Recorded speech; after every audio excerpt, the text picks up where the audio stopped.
Hi friends, welcome back to our channel. ఈరోజు మన video వచ్చేసి ఈ సైప్రస్లో ఏమేం జాబ్స్ ఉంటాయని చెప్పేసి ఈరోజు మన వీడియో. ఇక్కడ వచ్చేసి food delivery and restaurant and stores, ఇంకోటి వచ్చేసి హోటల్. ఇక్కడ ఏంటంటే మన ఇంటర్నేషనల్ స్టూడెంట్స్ వచ్చేసి ఫుడ్ డెలివరీ ఎక్కువ ప్రిఫర్ చేస్తారు. ఎందుకంటే ఫుడ్ డెలివరీలో కొంచెం మనీ ఎక్కువ ఎర్న్ చేసుకోవచ్చు. ఈ రెస్టారెంట్లు, ఈ స్టోర్స్లో ఏంటంటే 800 to 900 మనం ఎర్న్ చేసుకోగలుగుతాం. ఈ ఫుడ్ డెలివరీ అయితే మనం ఎంత చేసుకుంటే అంత ఎర్న్ చేసుకోవచ్చు. ఇంకా అది కాక ఏంటంటే ఇంకా మనం కాలేజీకి వెళ్ళాలంటే ఫ్లెక్సిబుల్గా టైం ఉండిద్ది. మనం హాలిడే పెట్టుకొని వెళ్ళొచ్చు. ఇది ఒకరి కింద మనం చేసేది ఏం కాదు. మనకి చేయాలనిపించినప్పుడు చేయొచ్చు.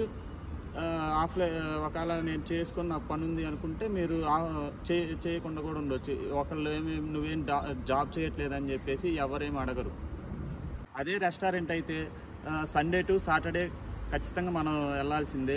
వీక్ ఆఫ్ 1 డే ఉండిద్ది. ఏదో ఒక రోజు వాళ్ళు 1 డే వీక్ ఆఫ్ ఇస్తారు. అదే ఫుడ్ డెలివరీ ఏంటంటే మీరు ఖచ్చితంగా కాలేజీకి ఎగ్జామ్స్ అప్పుడు వెళ్ళాలి అంటే ఖచ్చితంగా మీరు చేసేది కాబట్టి మీరు ఆ రోజు హాలిడే పెట్టుకున్నా ఏం కాదు. ఇంకోటి ఏంటంటే ఇంటర్నేషనల్ స్టూడెంట్స్ ఎవరు వచ్చినా సరే ఫుడ్ డెలివరీకి ప్రిఫర్ చేస్తారు. ఎందుకంటే మనం ఎంత ఎర్న్ చేసుకోవాలంటే అంత ఎర్న్ చేసుకోగలుగుతాం. ఇప్పుడు రెస్టారెంట్లో చేస్తే మీరు అంత 800 to 900 మీ ఖర్చులు మళ్ళీ మీ రూమ్ రెంట్ అన్నీ అయిపోయి మీకు కొంచెం తక్కువ అమౌంట్ మిగులుతాయి. అదే ఫుడ్ డెలివరీ అయితే కొంచెం బాగా మిగులుతాయి. మీరు అనుకున్నది మీరు ఎర్నింగ్ చేసుకోగలుగుతారు. Okay friends, bye. ఇంతటితో మన వీడియో కంప్లీట్ అయిపోయింది.